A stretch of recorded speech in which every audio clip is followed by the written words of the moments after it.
création est né parce que pendant 1 an, on a fait des actions artistiques, Antoine et moi, sur un autre projet.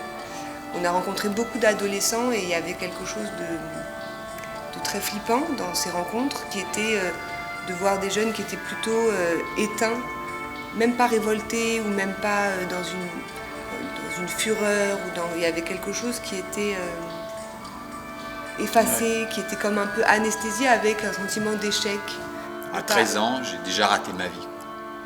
Donc, suite au projet participatif Babel 8.3 que la Maison de la Danse a mené sur la saison 2014-2015, il se trouve qu'il y avait un des groupes participants à ce grand projet de création qui donc s'entraînait à côté au centre social des États-Unis. Ils ont participé à Babel, on les a rencontrés, voilà, c'était un groupe vraiment très intéressant à suivre, très enthousiaste et qui avait une magnifique progression tout au long de l'année.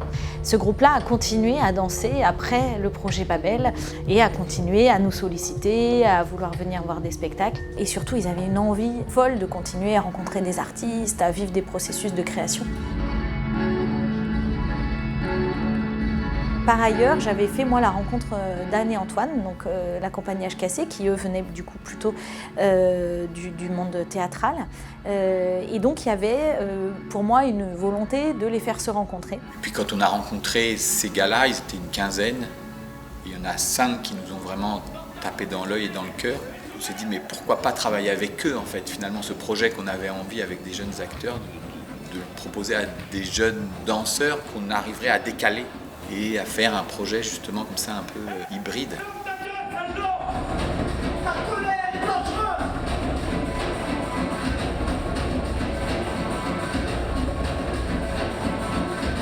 Ce qui aussi, je crois, nous a interpellés tous les deux, c'est ce mot d'urgence d'ailleurs qu'on a choisi pour ce spectacle, qui est quelque chose où chez eux il y avait un immense désir d'aller ailleurs justement. On vient de là, on a des histoires plus ou moins lourdes, on a autour de nous toute une jeunesse qui se sent empêchée, qui est souvent stigmatisée et tout ça, mais nous on a une furieuse envie d'aller ailleurs, de bousculer, de déplacer des montagnes, et c'est vraiment ce qui a été l'identité de ce projet pendant 3 ans, c'est qu'ils n'ont jamais rien lâché. Enfin, on aime bien ça et là on s'est dit on va devoir collaborer avec un ou une chorégraphe. Et ça c'est plutôt des choses qu'on aime faire, collaborer, travailler avec d'autres matériaux. On en a proposé plusieurs, on a étudié plusieurs pistes et évidemment c'est Amala qui a remporté tous les suffrages et qui correspondait parfaitement non seulement sur les questionnements artistiques que sur les questions de transmission, de professionnalisation et surtout aussi un travail pluridisciplinaire avec une auteure, un metteur en scène et donc de s'inscrire aussi dans une équipe artistique pluridisciplinaire. J'ai une question. Quand Elliot commence comme ça, ou Karim, celui qui est derrière, il fait rien? Non? C'est ce qui est voulu, non? Et il part sur le deuxième après. Ah, il y a 2 versions. Moi, je les adore parce qu'ils sont juste... ils sont entiers, les gars. Ils se connaissent depuis tout petit. Puis ils ont une force entre eux qui est vraiment très grande.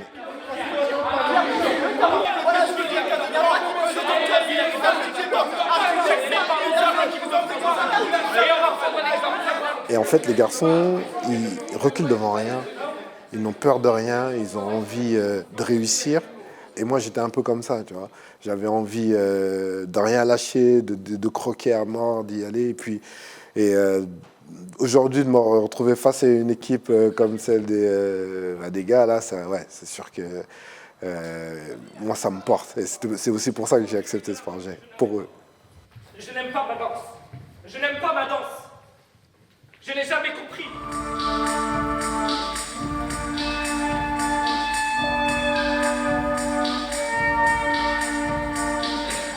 C'était très important pour moi de s'adresser à des professionnels qui soient sensibles à ces questions-là, qui soient aussi ouverts sur la question de la professionnalisation de tous jeunes interprètes. Et donc un projet qui à la fois était d'une très grande envergure parce qu'il y avait beaucoup de semaines de travail étant donné la jeunesse des interprètes dans le métier et à la fois vraiment tout un cheminement avec 3 artistes, donc effectivement une dimension aussi particulière pour la production. Et donc 2 partenaires auxquels j'ai pensé évidemment tout de suite, c'était CLAP, Maison pour la danse à Marseille, et Laurent Meus, et également Chaillot, Théâtre national de la danse, Agnès Chemama, avec qui on a des liens forts et complices, notamment sur toutes ces questions d'éducation artistique. Alors, ce qui m'a tout de suite plu, évidemment, dans ce partenariat, c'est à la fois la création d'un spectacle sur les questions particulières du déterminisme social et des moyens que l'on peut donner à des gens d'être résilients. Mais surtout, j'ai envie de dire, la présence au plateau de 5 interprètes. Ces jeunes qui hier encore étaient désignés, montrés du doigt comme étant des enfants difficiles. C'était grâce à l'art et grâce à la danse professionnalisée et qu'ils allaient eux-mêmes pouvoir partager cette expérience avec des jeunes parisiens d'aujourd'hui. Donc c'est un vrai risque de présenter des jeunes en pré-professionnalisation, mais je trouve qu'il faut les prendre. Ces risques, c'est tendre la main déjà à des jeunes et puis que ça serve d'exemple évidemment pour à la fois d'autres projets mais surtout d'autres jeunes. Crédit, Yanni, Ménézé, Madodé, Anani et mon nom complet. Mes parents voulaient que je devienne quelqu'un de grand. Que les entendre grand, c'est un métier comme médecin ou architecte. Il y a vraiment eu cette rencontre initiale avec Anne et Antoine qui, de suite, a rendu évident le positionnement de CLAP, je dirais, en tant que lieu de création, et aussi le positionnement de CLAP dans son inscription territoriale, dans son quartier, d'aller évidemment sur l'accompagnement de ce projet, de pouvoir les accueillir en résidence et aussi leur ouvrir différents espaces de rencontre avec le milieu professionnel et les publics de nos territoires.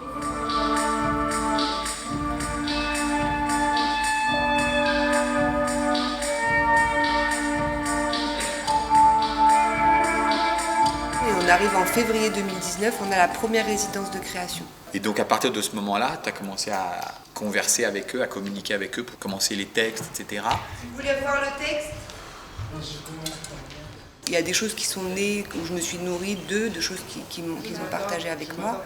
Mais il y a aussi d'être avec eux, c'est-à-dire de passer du temps avec eux, d'être dans cette sorte de bain de leur groupe, de comment ils sont en relation, de ce que j'entends de leur conversation quand on marche dans la rue après une répétition. Et en fait, c'est ce contact en fait, avec eux qui a inspiré des textes qu'ils n'auraient jamais formulés eux-mêmes, mais qui, aujourd'hui, ils disent qu'ils ont l'impression... Enfin, je pense qu'ils sentent que ça a été écrit réellement pour eux, pour qu'ils puissent l'assumer en scène et le porter. Belle a changé l'attitude de tous les hommes que je croise. C'est en tant que prologue de la féminité que je parle, que j'ai parlé hier et que je recommence aujourd'hui. Quand j'étais au RMI, je ne ressentais pas la honte d'être exclu, juste de la colère. Ouais. Non, mais ouvrez les yeux et fermez-les à des moments, mais... Il y a toujours besoin de retrouver cette concentration, cette disponibilité, cette confiance, chacun en eux, qui est loin d'être gagnée. Et puis ce travail, ce que j'arrête pas de répéter, c'est-à-dire qu'à un moment donné, aussi talentueux soit-on, si on ne travaille pas, il ne se passera rien, quoi. C'est encore plus vrai dans la danse, j'ai envie de dire, parce que si tu danses pas, on va le voir, quoi. Et comment rentrer dans cette discipline, parce que c'est vraiment une discipline de chaque jour, etc.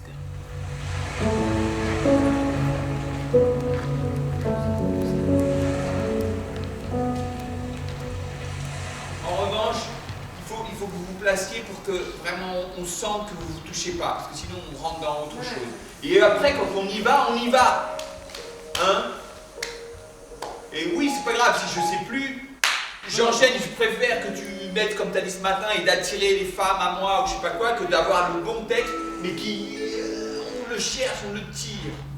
Il faut toujours donner, investir dans les mosquées. D'où ils te donnent pas de nuit, ils sont sérieux? Les mecs de Marseille, je sais pas, 13, etc. Oh nous, le 6-9, nous, d'où ils viennent? Hé, toi, viens là. T'es super belle, t'es super bonne, mais tu sers à rien en fait. Parce que t'es une meuf. Une meuf, ça sert à rien. Clairement. Hein? Viens, tu vas venir chez moi. Mais subhanallah, si tu continues, tu vas brûler. Donc j'ai le souvenir vraiment d'une cocotte minute où on a essayé beaucoup de choses, où nous on leur fait traverser beaucoup d'exercices pour les déplacer, les déranger, sortir de leur zone de confort, se révéler, sortir leur voix, les bousculer, je pense, non? Tu dirais quoi toi? Non, je dirais rien d'autre que ça, ouais. Si vous avez plein d'endroits de pouvoir vous emparer, là, je te voyais, tu étais en colère. Mais au lieu de pas me regarder, balance-moi ta colère. Ou à toi. Évidemment, vous ne savez pas tout ça. Mais ce qui m'intéresse, on vous l'a dit, ce qui nous intéresse, c'est vous.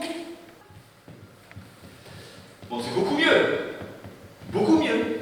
Vraiment, ça n'a rien à voir. Dès le début, en fait, je sentais une certaine forme de distance qu'ils instauraient du fait que, voilà, ils avaient entendu parler d'Amala Dianor et que, voilà, ils pensaient que j'étais un chorégraphe avec qui il fallait avoir une certaine conduite ou une forme de respect, ce qui est tout en leur honneur. Mais sauf que moi, j'ai pas ce rapport-là avec les danseurs en règle générale. J'aime bien que ça se passe voilà, de manière très très détendue. J'aime bien rigoler au travail tout en étant exigeant sur ce qui est demandé. Donc après le deuxième, donc avant le troisième. Oui, mais après le deuxième saut, Oui. c'est parce qu'il y a... Ah ouais, d'accord. Bon, dans la série des 3 sauts comme ça. Oui. Le deuxième. Oui. Après.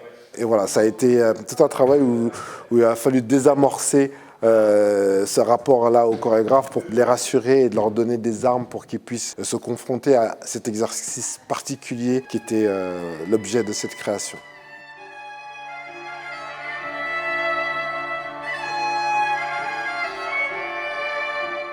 Et Amala, dans son endroit du mouvement, il y a vraiment un travail sur l'individu, là, maintenant. Qu'est-ce qu'il fait devant nous? Comment le collectif s'organise, se construit, tout ça. Et ça, c'est des choses qu'on savait pas. C'est-à-dire, il fait pas juste la chorégraphie. Non, non, on a des discussions où il pose des questions et je trouve ça vraiment riche. Ce qui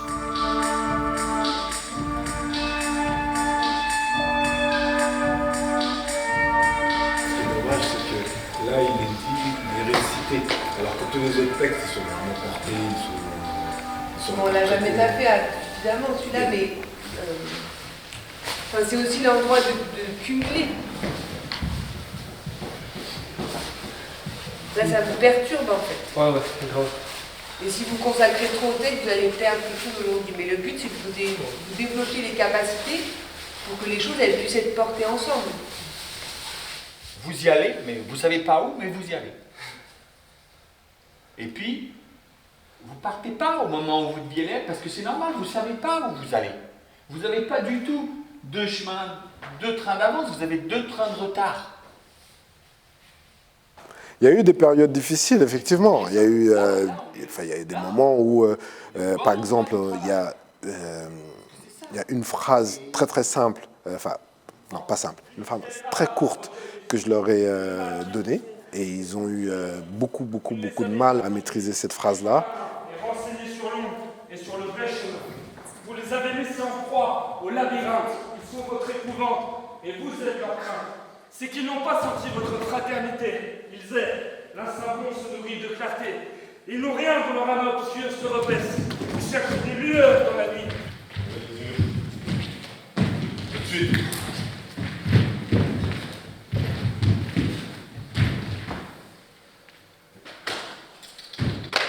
Voyez ça, voyez cette règle-là.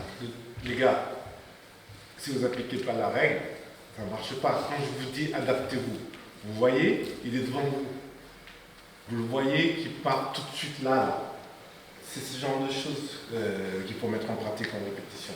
Eux étaient en fragilité parce qu'ils se disaient que ah là là, Amala, il pense qu'on est nul, on n'arrive pas à faire cette phrase-là et tout ça. Alors que je me disais juste que c'est un autre vocabulaire et qu'ils ont besoin de passer par tout un processus pour y arriver.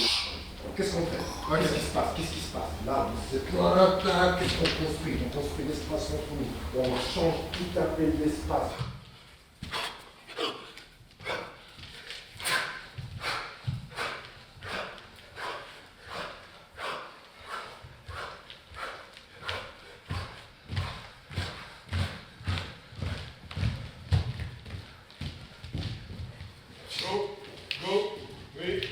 pendant un temps, on faisait un pas en avant et deux pas en arrière. Mais c'est ça aussi le process de travail. Moi, ça m'arrive encore aujourd'hui avec mes équipes où on va travailler une chose, ça va prendre du temps à l'obtenir.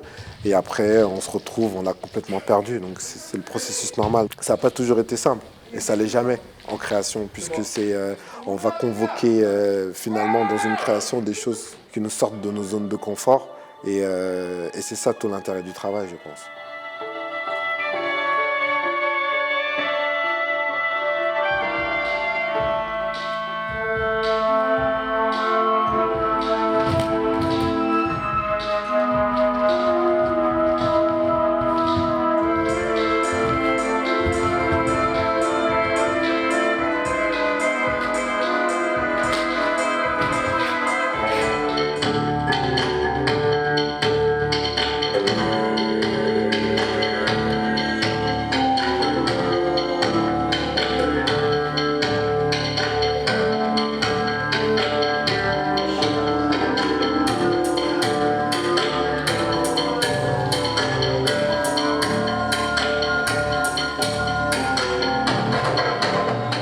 Il y a eu des déclics. Il y a eu des déclics qui se sont produits pendant le process de travail.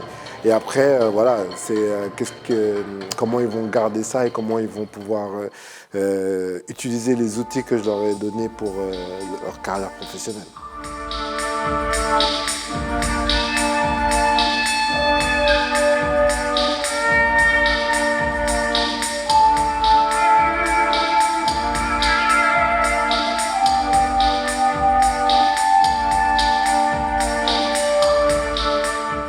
D'un projet d'éducation artistique, comme on en fait dans les théâtres en France tous les jours, en fait, ça peut vraiment forger des destins.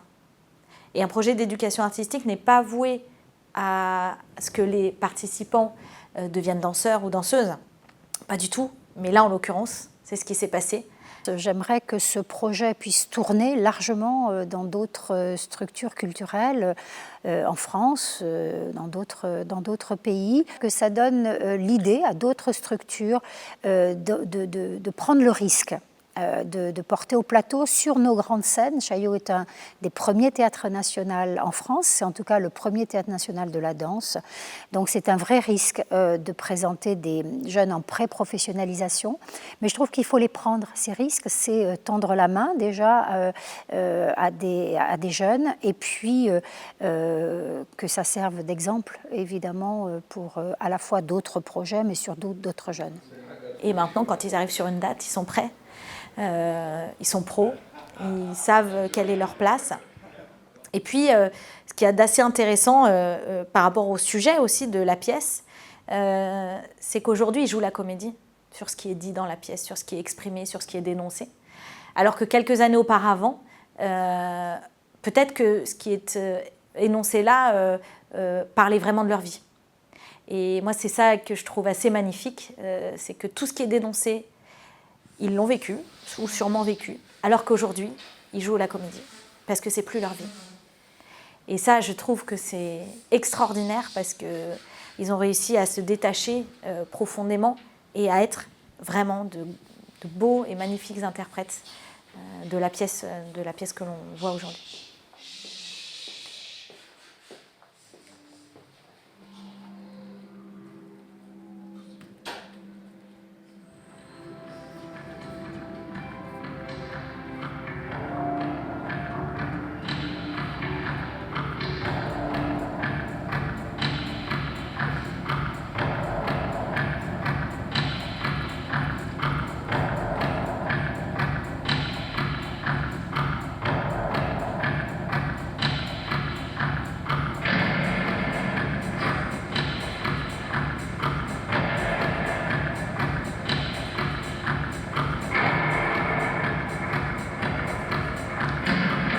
Et aujourd'hui, ils ont leur propre projet de compagnie, ils ont monté leur spectacle, ils se montent en association, ils deviennent vraiment professionnels avec un spectacle qui tourne maintenant. Et on est là dans le cœur de ce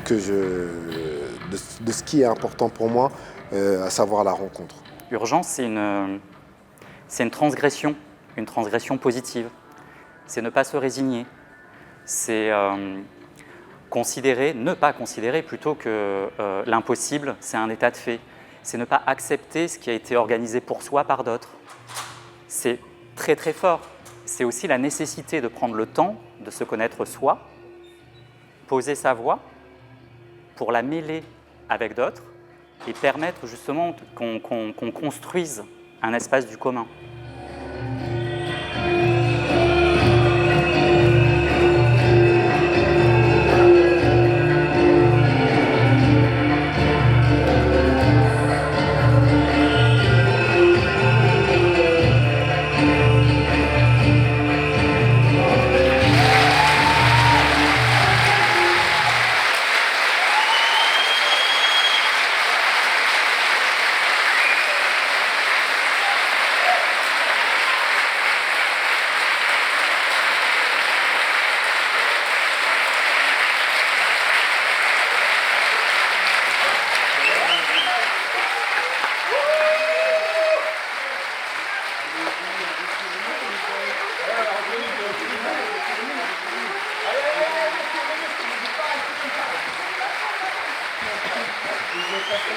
Allez,